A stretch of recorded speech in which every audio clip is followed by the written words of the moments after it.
Thank you for joining us for the 16th episode of Pharm Girls. Our VIP today is Kelsey Pohl, our own administrative assistant and certified pharmacy technician. Yes. We're going to get techy with her today and also throw down with an ABC game. Yes. Let's see how we have our knowledge today. I know. Our pharmaceutical knowledge. Yeah. Okay, so you were at the NCPA Congressional Fly-In in D.C. At the end of April. So we're going to hear more about that trip. Yes. And as you know from our last podcast, Raj is nearing the end of his fellowship journey. I know. Yeah. So we'll tell you a little bit about Haley, who will be our new fellow starting at the end of this month. Yeah. Exciting. New faces. Yeah. Plus, we have a few other things to throw in. A new compounding network, new membership categories, and what's up with the new OTC naloxone. Yeah. So let's start off with your trip to D.C. So you went and talked with our congressional leaders. So tell us more about that. Yeah, you know, it was amazing. I have never been on Capitol Hill before. Right. Never done that before. So that was really very neat. Yeah. In late April, on the 26th and 27th, there were hundreds of independent community pharmacists on Capitol Hill in Washington, D.C. to participate in the National Community Pharmacists Association Congressional Pharmacy Fly-In. That's a mouthful. It is a mouthful. That's why I'm just going to say NCPA. Yeah. So this was the first time they had done this in person for 3 years, I think. Oh, cool. Okay. Yeah. Since the pandemic. So they had some great speakers. The attendees were briefed by NCPA's advocacy and policy experts and other guest speakers and went to the congressional office buildings for meetings with the legislators and their staff. Cool. Yeah, very cool. We also heard remarks from Representative James Comer, Chairman of House of the Committee on Oversight and Accountability, and the Federal Trade Commissioner, Alvaro Bedoya. Very good. Yeah, big deal. Really big deal. You know, as the FTC starts looking into the practices of pharmacy benefit managers, super important to know what the FTC is thinking. Okay. So, So the purpose of the fly-in was to just develop and grow relationships with those in Washington who can advance pro-patient, pro-pharmacist policies and change the prescription drug pricing model. Okay. Very cool. It was really cool. There were people there from 36 different states and the District of Columbia. Very cool. It's kind of a cool thing to be able to go and represent Nebraska for us and have a chance to have our voice heard. Yeah, it was myself and Dave Randolph. Oh, nice. Dave, the owner of Dave's Pharmacies in Alliance and Hemingford. Right. And we were the only two there from Nebraska. Very cool. Yeah. Which, hopefully next year we can get a few more people to go. Right. But we were pretty nimble. Right. We didn't have a big group we had to coordinate. Right. To have to coordinate a bunch of people. Yeah. All together, NCPA coordinated more than 230 congressional offices for visits. And that it was amazing. We talked about two different bills in the House, HR 16 and HR 1770, and two in the Senate. Senate Bill 1038 and 127. Both of these bills are aimed at increasing congressional support for transparency into PBM issues. Okay, which is a big one. Yes. Fair and transparent Medicaid managed care payments, and clarified enforcement authority for those charged with regulating PBM business practices.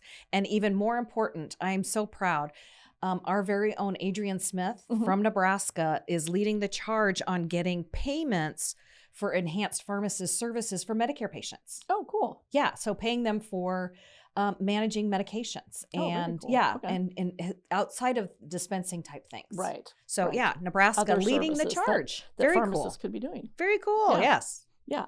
And it's hopefully more pharmacists will be able to go because it is kind of a big deal and it takes us not just in Nebraska going to the legislature, but actually bigger than that and talking to Congress. And NCPA is not the only organization that does this fly-in. A lot of the other nationals do that as well, but this was the first one that was in person since I became CEO of the Nebraska Pharmacists Association. So So is this something yearly that they'll do? I believe so. Yeah. Okay. Very cool. Yeah.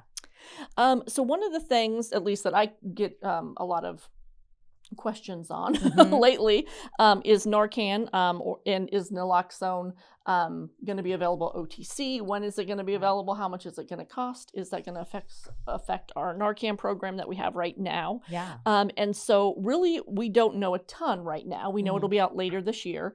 Emergent, which is where we get our Narcan from, is who has or is who is able to do an OTC one right now, or who is going to be producing one. Is that the correct word? Yeah. And at the moment, they're thinking later this year.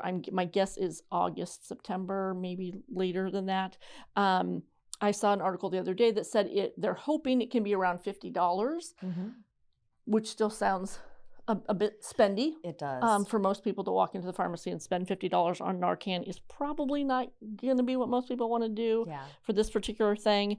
And so the hope is that the program, as far as we know right now, we've talked with the Department of Behavioral Health, is that we'll continue to do the program as long as we can, that still allows people to go into the pharmacies to get Narcan for free. Sure. 1 to 4 boxes of it.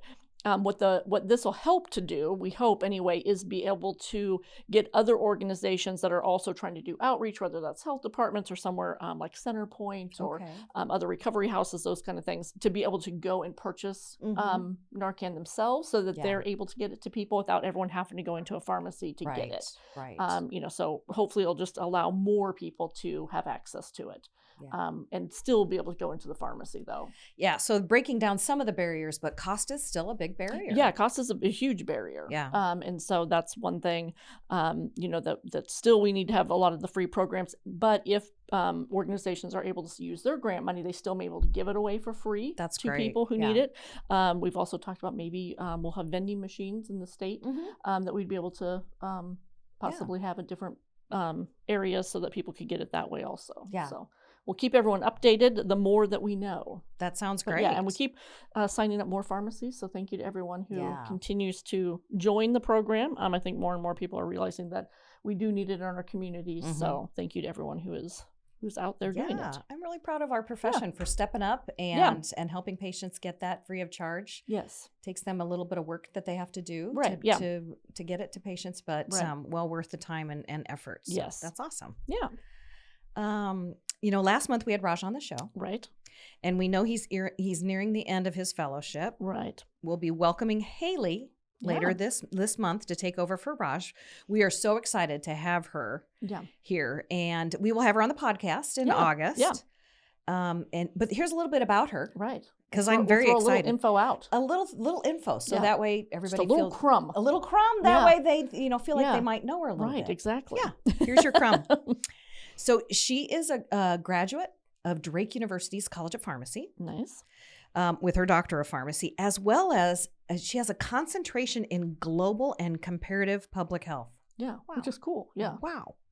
She has interned at CVS, as well as worked as an intern for Outcomes MTM. Oh, cool. Okay.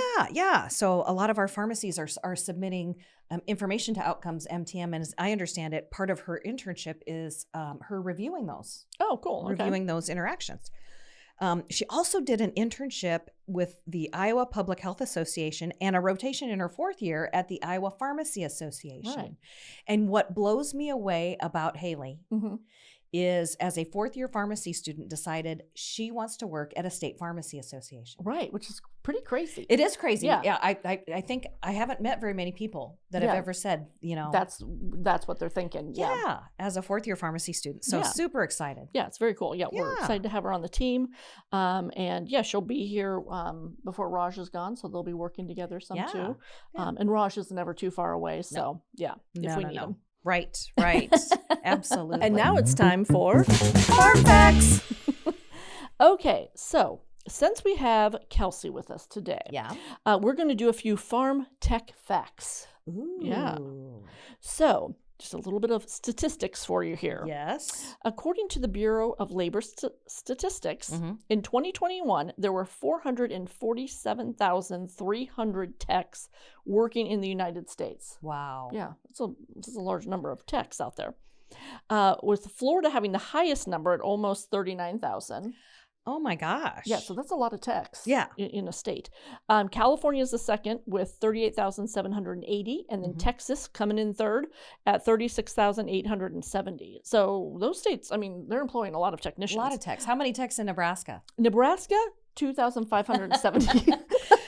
Well, so I feel like we're near the bottom. We could be. Yeah. We could be, yeah. I don't know what states would be too much lower than that, but there might be a few. Yeah. Maybe Vermont or Alaska. Rhode Island, Alaska, maybe there's a lot of technicians around there. So we may have previously talked about Dr. Pepper. I can't remember right now. We've talked about a lot of sodas. Yes. And starting in pharmacies. That's a thing. Mm-hmm. Maybe they were mixologists before they were pharmacists. I don't know. Could be a thing. I mean, you did some bartending while you were in pharmacy school. So I did. There we go. Yes. It was created, Dr. Pepper was, by a pharmacy tech in 1885 in Waco, Texas. Really? Yeah. He loved the smell of the drugstore. What? Which, I don't know what the What is that smell? What the smell? I feel like in 1885 there might have been a different smell. Maybe it was the soda fountain. No, maybe the soda fountain. I feel like for some reason I'm imagining like Whorehound candy or blackjack gum. Yes. That wasn't around in 1885 either, but just that's my smell sweet senses. smell. Yeah, something like that. Yeah, I don't think it was the drugs that were smelling like Dr. Pepper. Yeah, I feel like not. Yeah. But so he created a drink that smelled the same. Like a drugstore. Like a drugstore. Okay. Yeah, so does Dr. Pepper remind you of a drugstore? I feel like I don't like smell Dr. Pepper and think, oh, Walgreens. or whatever. No. Dave's Pharmacy and Alliance. Yeah. No. So I'm not sure. But oddly, Kelsey's our VIP today too. And Dr. Pepper is one of her favorite drinks. And we might have freaked her out though, because when I said it supposedly smells like a drugstore, now she might just be sitting around sniffing her pop. I'm not sure. I'm not drinking that anymore. Right, I'm not drinking it. So that is our facts for the day. I love that. Thank you. So speaking of Kelsey, we are going to jump in with our VIP guest, our very own Kelsey Pohl. Yes. A certified pharmacy technician and our administrative assistant at the Nebraska Pharmacists Association. So Kelsey, tell us a little about where you're from originally and how you got started as a pharmacy technician. Okay. Well, hi, I'm Kelsey. I'm originally from McCook, Nebraska, born and raised in McCook, Nebraska.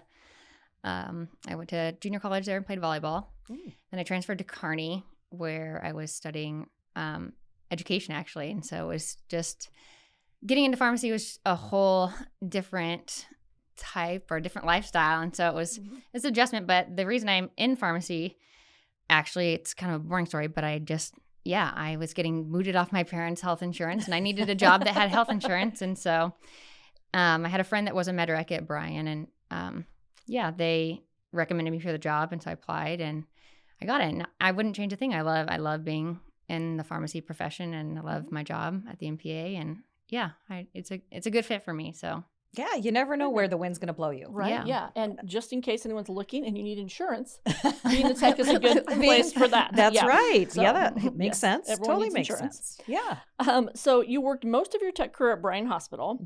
What did you enjoy most about being a tech in a hospital situation versus a retail? Because you did retail for a little bit also, right? Yep, I did. I did a year at a Walgreens in Kearney when I was attending UNK, and so the most interesting thing was I probably saw more strangers' private parts than I really ever thought I would. So, that was not at the Walgreens. Yeah, no, that was definitely the hospital. You never know. Yeah, you never know. Late at night, drive through. Yeah, you never know what you're going to get. Yeah, yeah.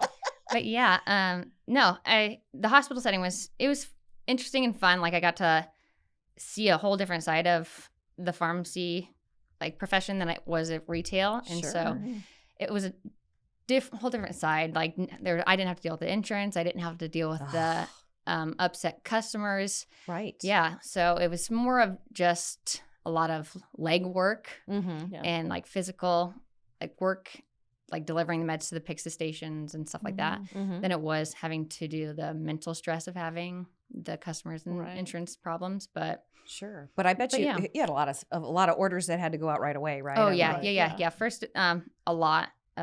First dose medication. So at the hospital, we would do a first dose, which usually a good portion of the time it was due now, like, or within like the next 15 minutes. And so you would grab a first dose to send up now to the floors, and then you would grab a preload, which is just usually around a sheet of 10 that you would load into the Pyxis machines that would last the patient for, we would do, the average stay was 5 days. So we would try to cover that entire 5 days worth of medications up on the floor for each order that the patient had. So yeah. And then, so we'd have a minimum and a maximum amount. The maximum would be the 5 days covered. And then minimum would be, hey, like we need to refill this so that, because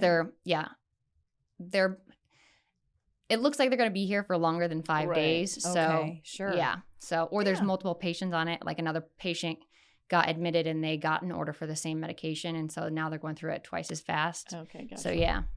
But no, it was interesting. But there's definitely a whole lot of patients. Yeah. Especially a whole lot like more. Brian. Yeah. A whole lot more like since COVID started than pre-COVID. So, yeah, it was definitely a change. Right. So. So you were at the hospital during COVID also, which was probably a whole different ball game also. Yeah. I started in, I believe, 2017, June of 2017. And COVID was 2020. So yeah, it was not fun. I think peak COVID, I think we had around 550-ish patients. Wow. That's a lot. Yeah, I think we were at or overcapacitated. So in the hospital, we were having to turn away patients because we couldn't bed any more people. So I can't imagine. Yeah. Wow. Yeah, and just all the masks and everything we had to wear and protective gear. Yeah. Well, and there was so much we didn't know. Yeah. And there's still so much we just still don't know. Yeah. But yeah, I bet it was kind of even scary to go to work. Yeah. At first, it was, and the masks were terrible. Yeah. Because we would go to work, have to wear a mask, come home, go out to the grocery store, have to wear a mask. Because it was everywhere we went, we had to wear a mask. And at first, my face did not like it, and it was just was breaking out, and it was just masking was an actual thing. It was, not fun. It's a thing, especially for healthcare workers. Yeah, absolutely. So you told us when you were a technician, you didn't even realize that techs could be members of the NPA. So what do you think we need to do differently at the NPA to make sure that techs know that we're here for them too? Yeah, that's right. I didn't know that technicians were allowed, because you see Nebraska Pharmacists Association, you just assume that's for pharmacists, but yeah, no, we actually do a lot for technicians. We have a PTCB prep online that we offer CEs that we're trying to cover the one law credit and then the one patient safety credit, and we're trying to make sure that we have enough CEs to cover everybody's CEs for their to get them by for their next 2 years as far as technicians. Yeah. And so we need 20 credits. So yeah, it's definitely being a member there's a lot of benefits that I didn't know of. Sure. Yeah. And they definitely, working at the NPA has made me see that we advocate and help change things for both pharmacists and technicians. And if you have any issues or questions about something, you can always reach out, and if we don't know the answer, we can always figure it out. We have contacts everywhere that, we can reach out to and find the answer for you. So, it's definitely. This year was a good year with the legislature, the legislative session, I guess I should say, with technicians being one of the main things the bills we're trying to pass. Right.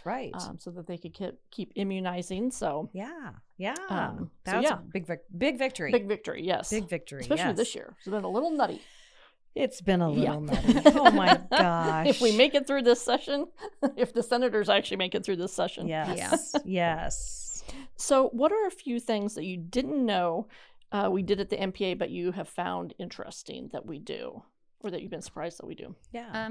I guess the biggest thing, my most favorite thing was the legislative part of it. I didn't know we had our hands in so many different buckets.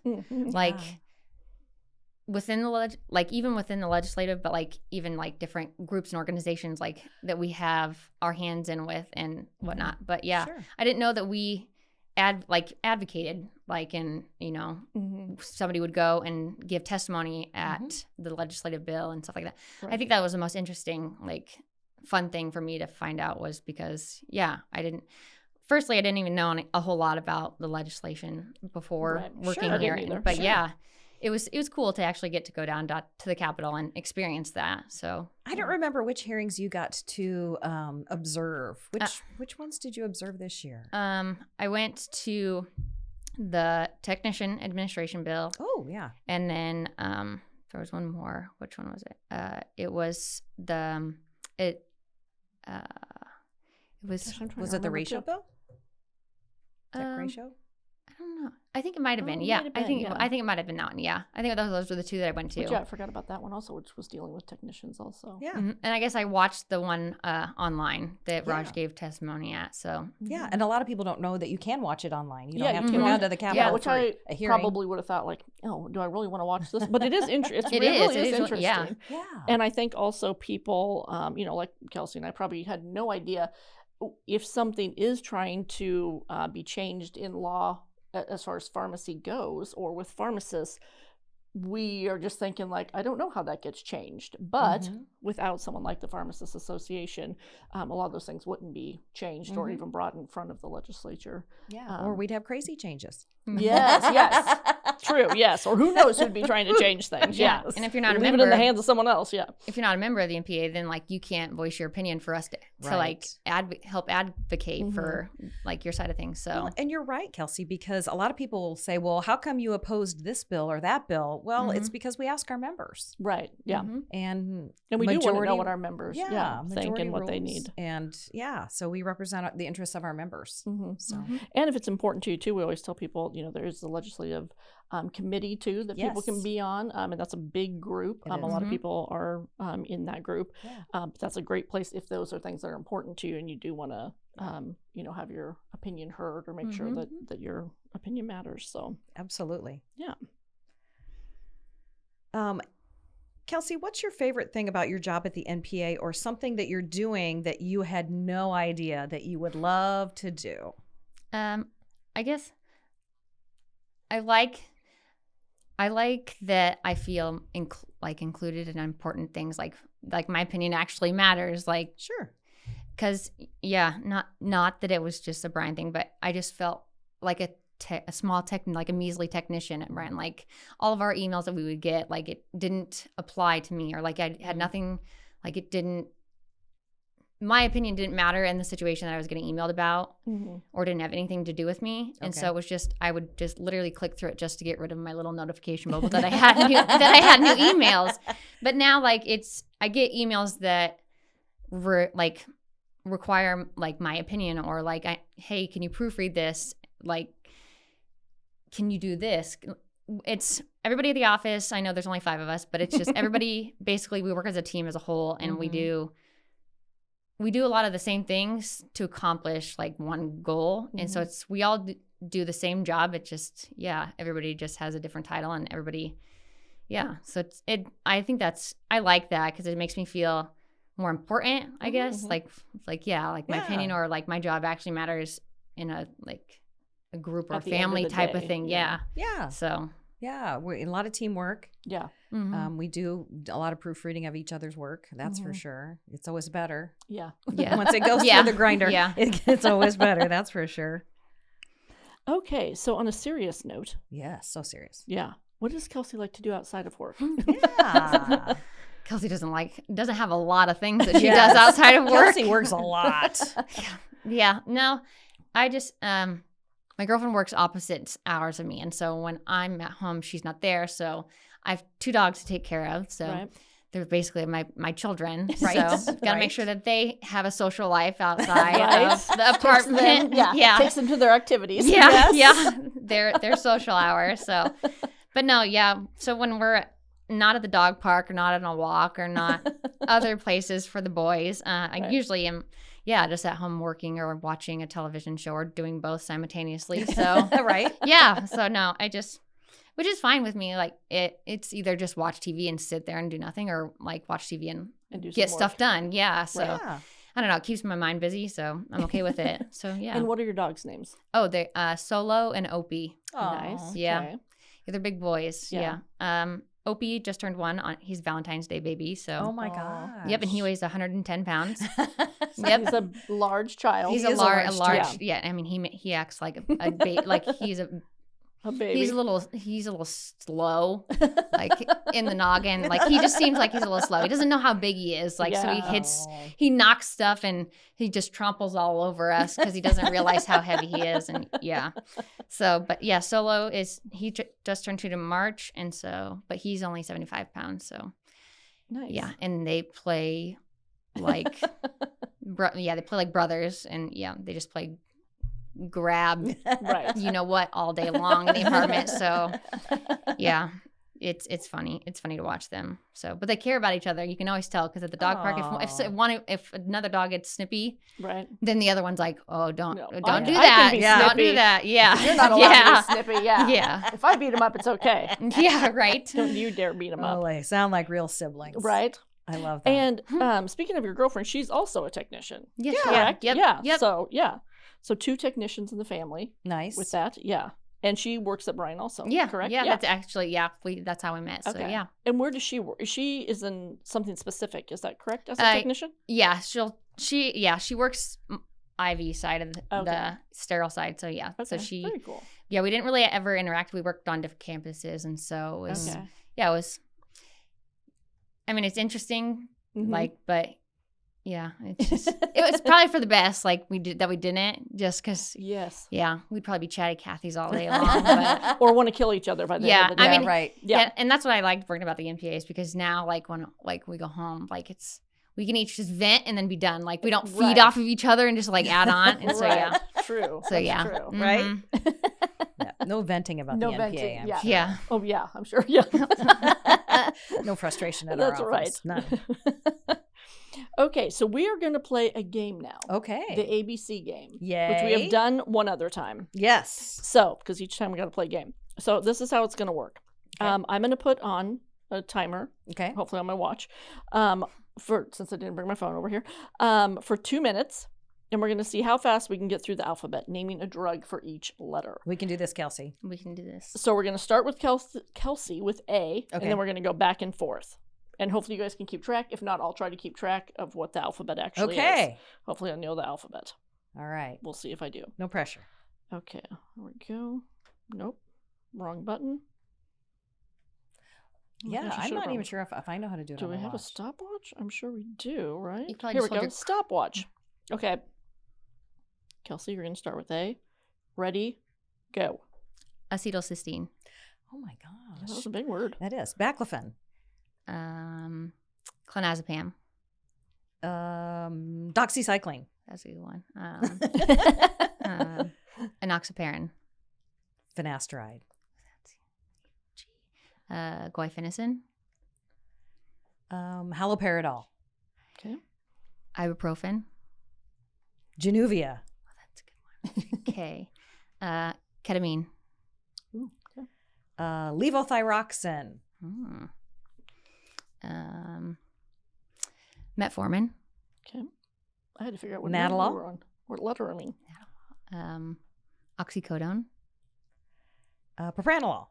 Okay. PQ. Quetiapine. Good. That's a tough one. Yeah. Semaglutide. Wait, are we on R? RS. R. Q, Oh, R. R, Oh, yeah. I messed it up. That's okay. Go ahead. Keep going. Go. R. Rifampin. Okay. An S now, right? Yes. Yeah. Acetagliptin. There you go. Yeah. T. Temazepam. Okay. Kelsey's helping me cheat. Urea. Valcyclovir. VW. Warfarin. X. Xanax. Good one. Okay. X. Y. Yasmin. And Z. Xyloprim. How'd we Nice. do? You guys did it in 135. High five. Yes. Yeah. Nicely done. Nice job, Nicely everybody. done. We made it. I didn't try to look at this. I tried to avoid it. Like I was like, oh, don't do it. Just go. No cheating, Yeah, everybody. no cheating. No cheating. She did great. Yes, yes. I wonder if people out there played along and came up with some. I bet you they came up with other drugs. ones. I bet they did. Once in a while, I can think of one, but I kind of seem to be stuck on. There's a couple of beta them that are blockers. that don't have very much. I mean, not that. I mean, I might just not know them, but like I told you guys earlier, Y. Like I didn't know a single Y one before. We talked to Raj yesterday, and so I wouldn't have had any. So and you got why. So yeah, that worked out. I know. Sometimes things just work out. They do, yes. Awesome. Well, thank you, Kelsey, for being on the podcast with us today. And thank you for all that you are bringing to the NPA team. Yes. Yeah. Yeah, we appreciate everything you do. So absolutely. Yeah, it's nice. I like it so far. So. And it's good to have a tech on on the team also. Yeah. We're at 2 pharmacists right now, but Mm-hmm. it's good to have a technician on there also to bring that viewpoint in for us. No, absolutely. Which we haven't had on there Never. before. So never. Yeah. So Kelsey, first technician at the NPA ever. I think that's pretty cool. Yeah, it's very good. Very cool. Let's talk about a couple new things that involve members. There's a new compounding network and then some a new membership categories. Yes, Okay. Exciting stuff. Always doing something new at the Nebraska Pharmacists Trying Association. to mix it up. Mixing it up. That's right. Oh, I like That was that. yeah. That was. That's I didn't very plan good. that, but yeah, that was good. very good. So we are forming a new network of pharmacist technicians, interns that are compounding. Right. Okay. Tim Redline is the chair of the network, Mm-hmm. and he has that very beautiful compounding pharmacy in Hastings. Yeah. Compounding pharmacies are just pretty a lot of times. I don't know what the deal is, but they are very pretty. With the new chapters of USP 795, 797, and 800, they were published on November 1st of 2022 and become official on November 1st of this year, 2023. Okay. So there's a lot to learn. There's a lot of people getting ready for all this. Yeah. People getting ready. People have questions. And what better way than to have our members be able to talk to each other and help each other solve their problems? Right. So exactly. Yeah, that's what we wanted to do with this compounding network, was just connect those people that are compounding, sterile compounding, non-sterile compounding. Right. And, that way they can help each other. So very exciting. Right. And one thing I will add about that too, which I think we threw in last time, was that on Facebook there is a new members only group also. And a lot of times the network chairs will comment in there. So if there are questions that you have about compounding, also make sure to ask questions on there, answer people's questions. So that's a great thing too. If you're not in that group yet and you are a member of the NPA, jump on there, get in the group. Yeah. Let us know. We'll get you. We'll get you signed up for the group. Yeah. We'll admit you. We'll accept you. We will accept you into the group. So then we also have some new membership categories. Tell us a little bit more about what we've changed there. Okay. Yeah, sure. So we are offering a discounted membership to students that are starting their 4th year of pharmacy school. Okay. And it will carry them through their first year as a pharmacist. Okay, perfect. So they get to join for those 2 years for just $50. That's the student rate. Deal. Yeah, it is a good deal, because I think our first year pharmacist was $125 alone. Right. So we're going to give everybody that is starting their 4th year of pharmacy school a discount. Cool. And tack on that first year pharmacist membership as well. Right. And one less thing you have to think about. Right. You just carry it through. And then if in that first year you have any sort of questions, you can always call Marcia. Yeah, absolutely. Give me a call and we'll figure it out. Right. Yeah. We're also going to offer new graduates a discounted rate on that first year pharmacist. Cool. Instead of $125, we're lowering it for just a short period of time. Okay. To $50. Oh, cool. Okay. Yeah. Yeah, so if you've graduated, you're a first year pharmacist right now, you can get that one for $50. Yes, very absolutely. Cool. Yeah, just for a couple of months here, and hopefully we'll get everybody signed up. And looking forward to engaging more with students later in their education and those first year pharmacists. So, yeah, and that might be the time when they need us most. I know it. I know it. Yes, absolutely. Okay, so we're going to go into some events. Mm-hmm. So what do we have coming up this year so far? Well, I know that the podcast will be released on June 1st. Right. And on the 2nd of June, I'm super excited. I'm going to be going to the Nebraska Antimicrobial Summit. Okay. I love their theme is saving antibiotics so antibiotics can save lives. Oh, cool. Okay. Yeah. So I'm going to be there, looking forward to the different programming that they're going to have. They're going to talk about antimicrobial stewardship principles and implementation strategies in post-COVID era. Okay. So yeah, that's going to be interesting. We're going to identify the roles and responsibilities of multidisciplinary teams involved in antibiotic stewardship. Okay. And we're going to learn about utilizing antibiotic stewardship tools to promote appropriate use of antibiotics and improve patient outcomes. Very cool. There's 2 tracks in the afternoon, so a person can choose either to do post-acute and long-term care or acute care and ambulatory. So I'm going to do the acute care and ambulatory track. So cool. Learn about, people in acute system, in hospitals and outpatient clinics. So, yeah. And is this a new thing that they're doing, or is this something that's happened before? This has happened before. Okay. The Nebraska Antimicrobial Summit has happened before. Okay. And I think it's multidisciplinary. I think there's going to be lots of pharmacists there, but as well, there'll be doctors and nurses and, the whole. So a lot of healthcare providers. Yeah. A lot of healthcare team members there. Very cool. Yeah. I'm super excited. And we'll tell you more about it on the following podcast. Okay. Then. Yeah. We'll let them know what you learned. Yeah. Yeah. Okay. Okay. So then on June 22nd, you're going to McKesson's Idea Share in Las Vegas. Yeah. So what happens there? Oh, yeah. This is the Wholesaler McKesson. Okay. Right. It's a trade show for independent pharmacies. Oh, nice. Okay. Yeah. And they invite me, so I go. Right. Why not? And you'll probably see a lot of people from Nebraska. That was the best part last year. I went and got to see a whole bunch of people from Nebraska. And probably people you don't get to see all the time. So from all over the state, people are there. So. Yes, all over the state. Some folks working in independent pharmacies are independent pharmacy owners. So it's a great show. Right. Food is fabulous. I don't think I told you, but the closing act is Boys to Men. Nice. Taking it back, last night, old school. Yeah, Very the last night party. Yeah. Well, hopefully she'll come back from Vegas, everybody. Yeah, I might stay. Okay, and so then we're also trying to finalize some things for the ACE tour, which we did last year. So hopefully we'll have some more info about that soon, and we'll be in different parts of the state again. Yeah. And have some more dates on that. It'll probably be later in the summer, so that we'll be out and about. Yeah, I'm looking forward to that. That was fun. We really enjoyed ourselves last year. That was fun. Yeah. Yeah, HSINC, or the Health Systems and Industry Network. So members of those 2 networks are going to combine for a conference on August 4th. It'll be in Lincoln and live in person. That is a members-only event. Right. So again, if you're not a member, join up. Right. Yeah.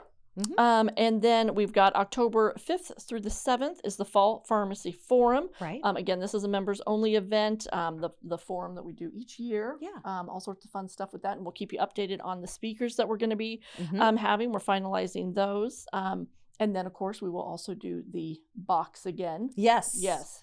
The box of goodies. Ever popular welcome box. The welcome box. People love the welcome box. Yeah. People love some free stuff. Free stuff. It's like you're going to exhibits, but you don't have to go to exhibits. You don't have to walk around. Yeah. No. Yeah, you sit on your couch. You sit on your couch and wait for the mailman. Yeah, exactly. Bring it to you. Bring it to me. Yeah.